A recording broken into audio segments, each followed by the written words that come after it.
గారు ఆయన కూడా వచ్చారు, రాబయ్య బాగుంటావు కదా నువ్వు చేయడు, వద్దులేండి నాకు బిజినెస్ మీద ఇంట్రెస్ట్ అని చెప్పి వెళ్ళాలి. నాటకాలు మాత్రం వెళ్తూ ఉండేవాడు. ఒక రోజున అనుకోకుండా క్రాంతి కుమార్ గారు హనుమాన్ ప్రసాద్ గారు క్రాంతి కుమార్ గారు నన్ను మెడ్రాస్ తీసుకువెళ్ళి అక్కడ మేకప్ టెస్ట్ చేసి స్టిల్స్ అయి తీస్తే అనుకోకుండా అట్లూరి పూర్చంద్రరావు గారు ఆ ఫోటోలు చూడటం జరిగి వెంటనే ఇతను నాకు కావాలని నేను పిలిపించి మా సినిమాలో నేను సినిమా తీస్తున్నాం, ఆ సినిమాలో అందరు కొత్తలతో పెట్టి తీస్తున్నాం. గిరిబాబు గారైనా ఒక ఆయన్ని సెలెక్ట్ చేసాం, ఆయన హీరో అనుకున్నాం. కానీ మిమ్మల్ని చూసిన తర్వాత హీరో మీరైతే బాగుంటుంది అని అనిపించింది, అందుకని మీరు చేస్తారా అన్నారు. సార్ చేస్తానండి, బట్ ఆయన ఎవరినో సెలెక్ట్ చేస్తాను ఇది ఒకటి ఉన్నది కరెక్ట్ కాదేమో కదండి అని. లేదా ఆయన కూడా ఇక్కడ ఉన్నారు పిలుస్తారని చెప్పి పిలిచారు.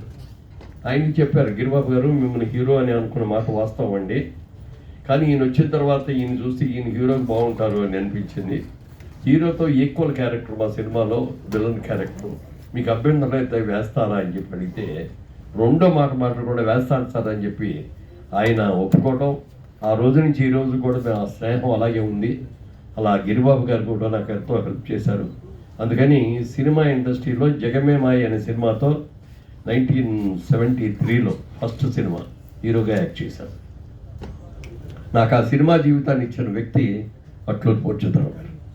చాలా పెద్ద ప్రొడ్యూసర్ ఆయన, ఎంతో పెద్ద హీరోలతో, నాగేశ్వరరావు గారితో, రామారావు గారితో, శోభన్ బాబు గారితో, కృష్ణ గారితో, అమితాబ్ బచ్చన్ గారితో, రజనీకాంత్ గారితో, ఇట్లా ఎంతో మందితో ఎన్నో భాషల్లో ఆయన దాదాపుగా 87 చిత్రాలు 13 భాషల్లో నిర్మించిన వ్యక్తి ఆయన. అలాంటి వ్యక్తి నా జీవితాన్ని సినిమా రంగానికి నాకు ప్రసాదించిన వ్యక్తి శ్రీ అట్లూరి పూర్చంద్రరావు గారు. ఆయన కూడా నేను జీవితంలో ఎప్పటికీ మర్చిపోలేను. ఆ సినిమా అయిన తర్వాత జగమే మాయ ఒక విధంగా ఆడింది, యావరేజ్ అండ్ అబవ్ యావరేజ్ మధ్యలో. రెండో సినిమా నా స్నేహితుడైనటువంటి హనుమాన్ ప్రసాద్ గారు, ఆయన దాసర్ గారి డైరెక్షన్లో తిరుపతి అనే సినిమా చేశారు. ఆ తిరుపతి సినిమాలో రాజబాబు గారు మంచి క్యారెక్టర్ కామెడీయన్ అందులో. ఆ సినిమాలో గిరిబాబు విల్లో నేను హీరో, అలాగే మిగిలిన హీరోయిన్లు కూడా కొత్త వాళ్ళు. ఆ సినిమా సారీ కొంచెం చిన్న ఫ్లాష్ బ్యాక్లో తేడా వచ్చింది. రెండో సినిమా తిరుపతి అనే సినిమాలో రాజబాబు గారు మళ్ళీ ఉన్నారు, ఆయన కూడా.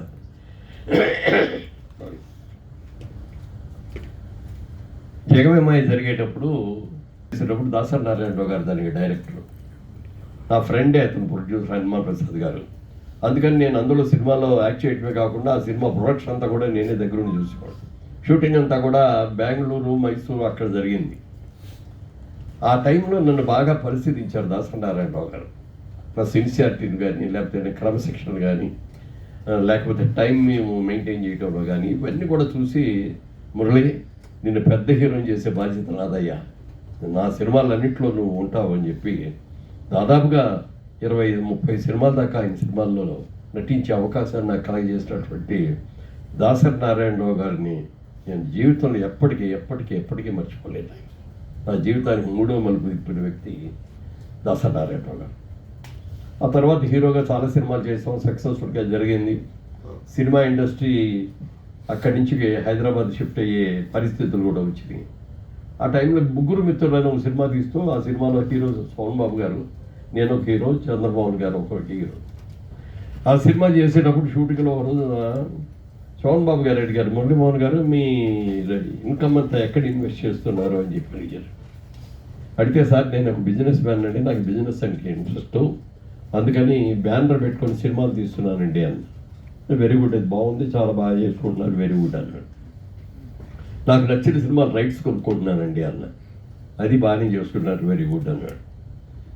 ఇంకా 2 డిస్ట్రిబ్యూటింగ్ కంపెనీలో షేర్ హోల్డర్గా చేరారండి. హైదరాబాద్లో ఉన్న డిస్ట్రిబ్యూటింగ్, తెలంగాణలో ఉన్న డిస్ట్రిబ్యూటింగ్ ఒకటి, విజయవాడలో ఉన్న డిస్ట్రిబ్యూటర్, రెండిట్లోనూ పార్ట్నర్గా చేరానండి అన్న. మీరు ఎప్పుడన్నా వెళ్ళి ఆఫీస్లో కూర్చుంటారా అని అడిగారు ఆయన. లేదండి నాకు కుదరదు కదా అంటే, వాళ్ళు కష్టపడి సంపాదించి మీకు లాభాలు పంచుతారంటే మీరు నమ్ముతున్నారా అన్నాడు. అని ఎవరు కూడా మీకు అట్లాంటివి చేయరు, అది మాత్రం మీరు చేసే తప్పు అండి అని శోభన్ బాబు గారు అన్నారు. సార్ అలాంటి వాడు కాదండి, వాళ్ళు చాలా నీతివంతులు, నిజాయితీ పరులు, ఏమీ ప్రాబ్లం లేదండి అన్న. సరే నాకు తెలిసింది చెప్పారు, మీ ఇష్టం అన్నారు ఆయన. ఆయన నోటి మాట ఏమన్నారో జరిగిందో కానీ సంవత్సరం తిరగకుండా 2 కంపెనీలు కూడా మూతపడిపోవడమే కాకుండా ఆ కంపెనీ వాళ్ళు చేసిన అప్పులు కూడా నా మీద పడి నేనే తీర్చాల్సిన పరిస్థితి వచ్చింది. బికాజ్ అందులో నేను పార్ట్నర్గా ఉండటం మూలంగా. అప్పుడు మళ్ళీ సోహన్ బాబు గారి దగ్గరికి వెళ్ళి, ఏమండి మీరు చెప్పిందే కరెక్ట్ అయిందండి, 2 కంపెనీలు కూడా మూతపడిపోయినాయి, కానీ నాతో ఒక అనుమానం అండి, నాకంటే పెద్ద హీరో మీరు, నాకంటే సీనియర్ హీరో, నాకంటే ఎక్కువ రెమ్యూనరేషన్ తీసుకుంటారు, మరి మీ డబ్బంతా ఎక్కడ ఇన్వెస్ట్ చేస్తారండి అని అడిగాను. ఆయన చెప్పాడు, ఇప్పుడు ఈ ప్రపంచంలో 3 వంతులు సముద్రమే ఉంది, 1 వంతే భూమి ఉంది. ఈ 1 వంతు భూమిలో మంచపర్వతాల్లో వెళ్ళి నివసించలేము, ఎడారుల్లో వెళ్ళి నివసించలేము. కాబట్టి అన్నిటికీ సమకూలంగా ఉన్నటువంటి ల్యాండ్ అనేది చాలా తక్కువ ఉంది. ఇవాళ ప్రపంచం యావత్తు చూసుకుంటే జనాభా విపరీతంగా పెరిగిపోతుంది. రాబోయే రోజుల్లో ల్యాండ్కి మంచి డిమాండ్ ఉంటుంది అని నేను నమ్మి నా ప్రతి రూపాయిని కూడా నేను దాని మీద అవసరమైతే అప్పు చేసి కూడా ల్యాండ్ కొంటున్నానని చెప్పాడు. అప్పుడు ఎంక్వైరీ చేస్తే మెడ్రాస్ చుట్టుపక్కల ఎన్ని ల్యాండ్స్, అసలు ఎన్ని బిల్డింగ్స్ కట్టారో చెప్పడానికి లేదు. నిజంగా నాకు మాత్రం అది కురుక్షేత్ర యుద్ధం జరిగినప్పుడు అర్జునుడు అస్త్రం నాకు వెనుక గీత, అదే అప్పుడు గీత కృష్ణుడు చెప్తారు, నేనందరూ కూడా నా బంధువులందరూ ఉన్నారు, వాళ్ళందరినీ నేను చంపుతున్నాను, నాకు ఇది ఇష్టం లేదు అని చెప్పి ఆయన అస్త్ర సన్యాసం చేస్తే వెంటనే కృష్ణ భగవానుడు, రథసారథిగా ఉన్న కృష్ణ భగవానుడు గీతోపదేశం చేశారు. ఆ గీతోపదేశం తర్వాత ఆయన అన్ని తెలుసుకొని అక్కడి నుంచి చేశారు.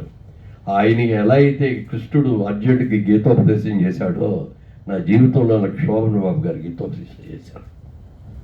అక్కడి నుంచి ప్రారంభించి ఎక్కడ వీలైతే అక్కడ నాకు వచ్చిన సంపాదన బట్టి మెడ్రాస్లో చిన్న చిన్న సైట్లు కొనుక్కోవటం, లేకపోతే ఇళ్ళు కొనుక్కోవటం, ఇట్లా చేసుకుంటూ వచ్చాను. ఇండస్ట్రీ ఇక్కడికి